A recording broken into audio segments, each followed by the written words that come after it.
Well, I just got finished working on building my GT90 case reed engine, and I noticed a common problem people were having was their engines for the little clutch cable holder. On the GT90, this thing is not here because they had to grind this away to put the reed valve in.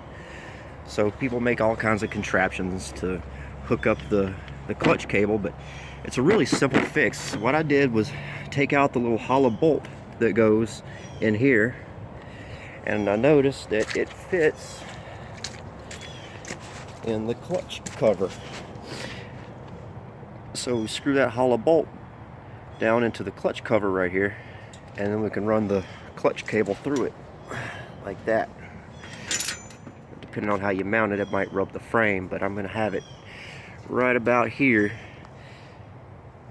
and it'll still work.